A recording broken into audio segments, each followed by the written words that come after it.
Right from the moment when I first started repainting dolls and I saw a Skeleta doll, I just had to make Emily from Corpsebride. Yeah, but it was nearly impossible to get my hands on a Skeleta. And when I finally got her, it was time for Emily. Because I straight up love this girl.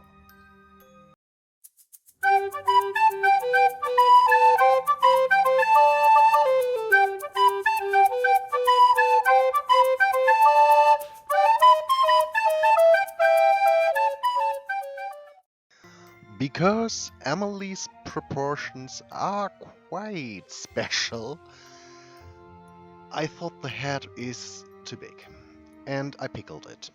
So I put it into acetone mixture to get it smaller. And while it was doing its magic, I took an Abbey body and destroyed it, and then I destroyed Gelita's body in the same way, and combined the two to get a more fitting Emily with the bone parts that you can see in the original figure.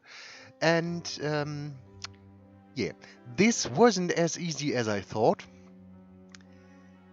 It turns out to getting them this back together, I had to use a ton of different glues, and it still doesn't work.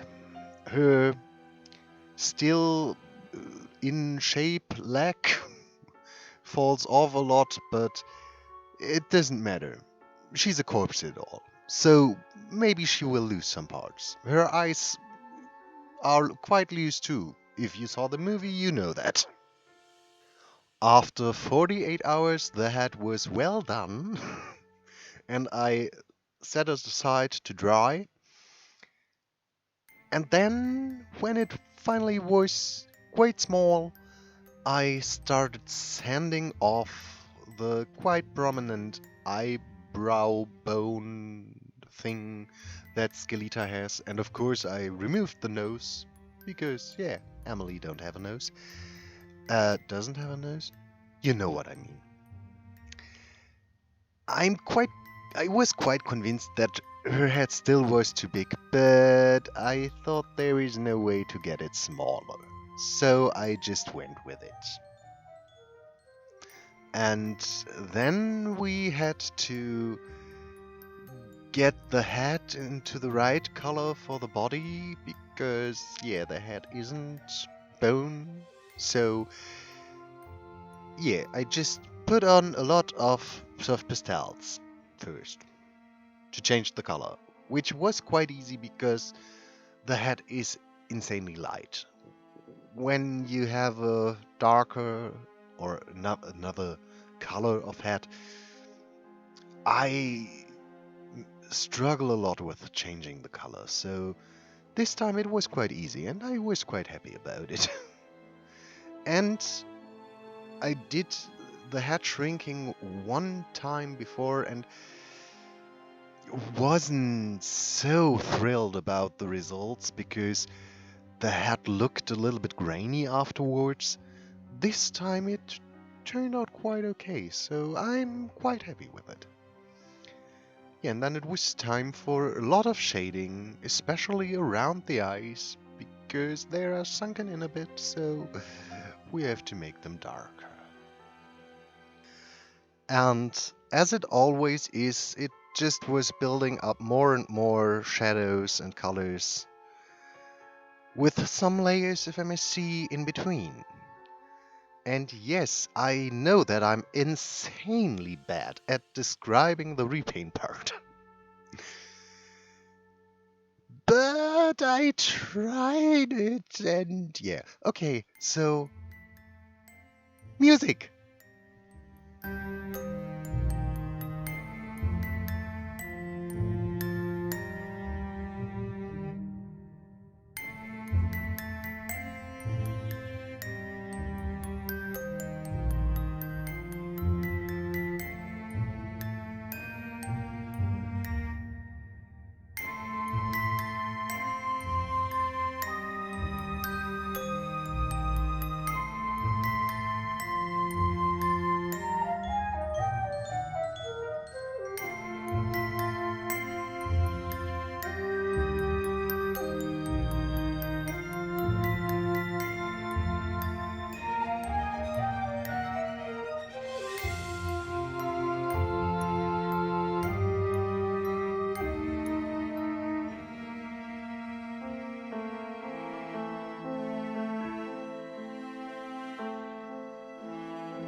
After all the shadows were dark enough, I started with making the white of the eyes. And yeah, Emily has mainly just two complete circles for her eyes. And I struggled with them a lot. Because first I made the complete white circles. Later I used some acrylic paint on them.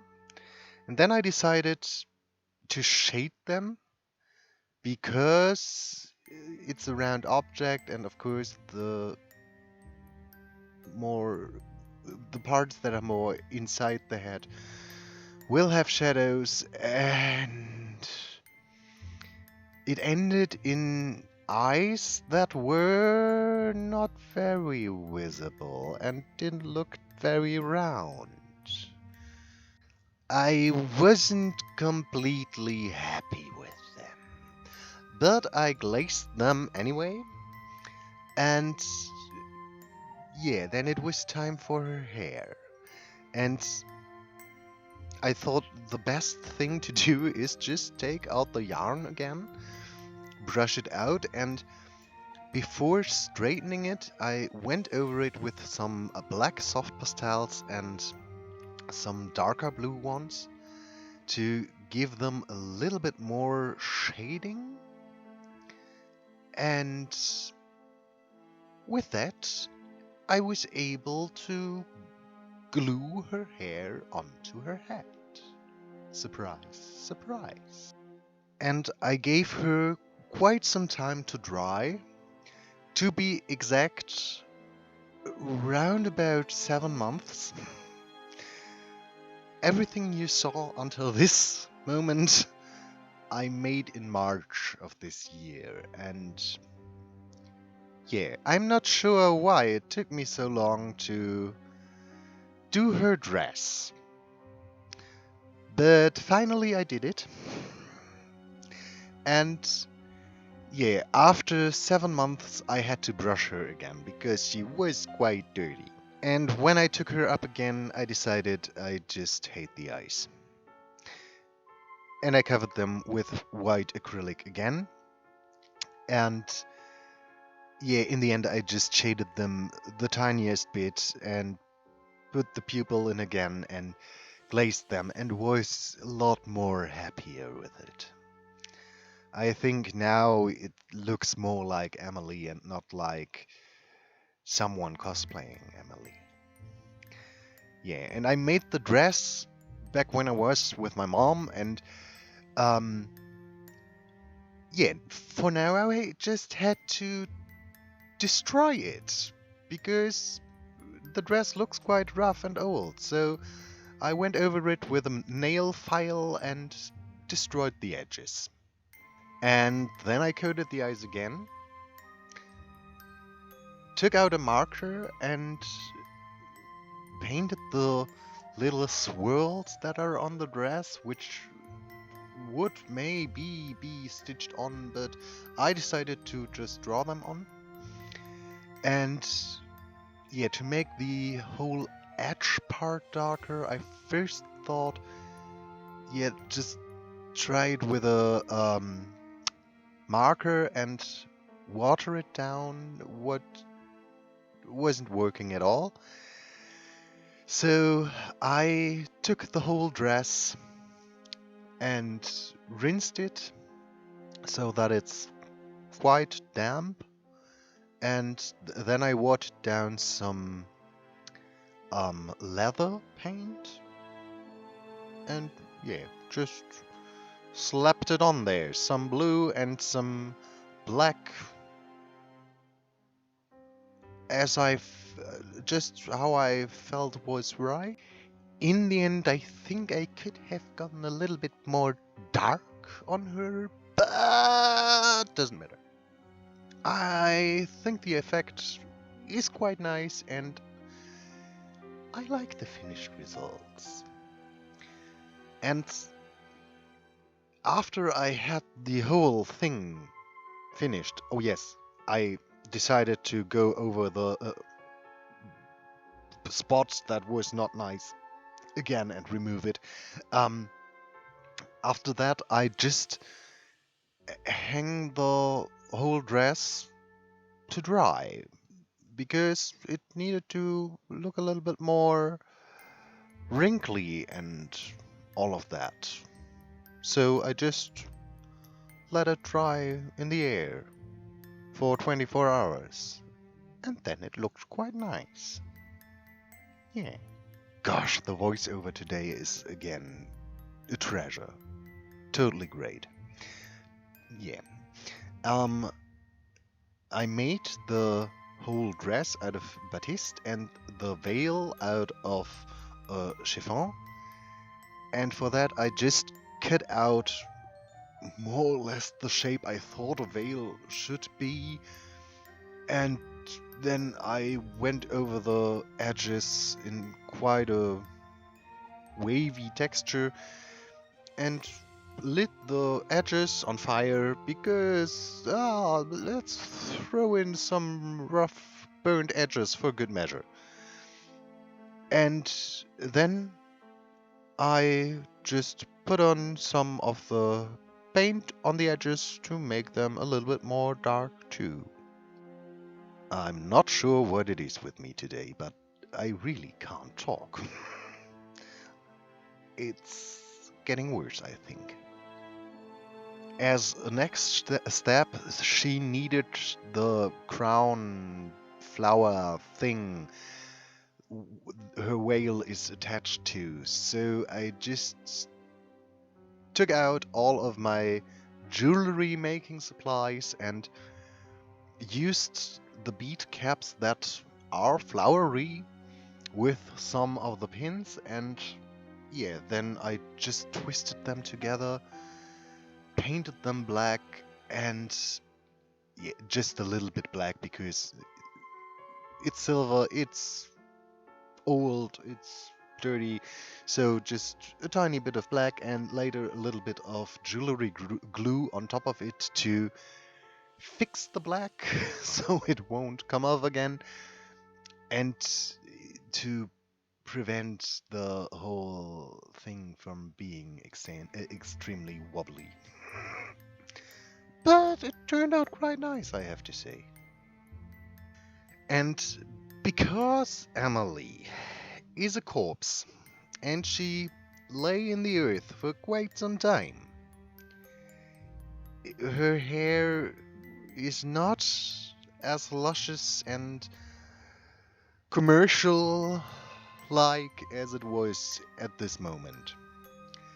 So I wrapped her into cling film and took out some textile glue that which I watered down, and yeah, just put a lot of glue onto her hair to have the look that she has in the film, which is more like crusty and yeah, dirty, brittle hair structure thing, clumps. You get the idea, I hope. And I used the watered down textile glue so that it will still be a bit flexible. You can see her hair move in the movie, but I thought, yeah, just to get the look that she has, it maybe some gel would have helped too, but I decided to go with glue because I don't really like regular hair products on dolls. Then I prefer to glue it in place. So after I was finished with that, I took out the crown piece again and the veil that was dry finally. And I first stitched some pleats in place and then attached it to the crown piece. And though this was 24 hours after I put the glue onto her hair, I decided it is enough time. It should be dry enough to remove the cling film. It still was quite sticky, but yeah, I wasn't willing to wait any longer. So I removed the cling film and started to put her into her dress. And though it will stay permanently on her because no way I change her back into anything else again, um, I sewed it in place, and because I thought it's not as great looking as I wanted it to, I just dotted on some of the blue again, and then I slapped glue on it. Textile glue. To harden it. So that it will stay in place. Because, let's face it, I wasn't quite sure if it will stay on her. And for her gloves, I just took out a piece of fabric and glued it to her arms. And I did the same with the, I'm not sure, stocking or maybe skin at her bone leg. I think it's supposed to be her skin that looks like a stocking, but we don't really know. Yeah, so I put that on too, and then I searched for some shoes, painted them white, and her feet are a little bit big for the original Emily, but we will deal with it. So I just painted all of the shoes white and then covered the gloves and the sock part with some of the watered down leather paint. Let this dry again, put the shoes on, and with that, I finally was finished with her. Yeah. I hope you enjoyed the process and the crappy voiceover. And yeah, here are the pictures of her. I hope you like her, and we will see us next time. Bye.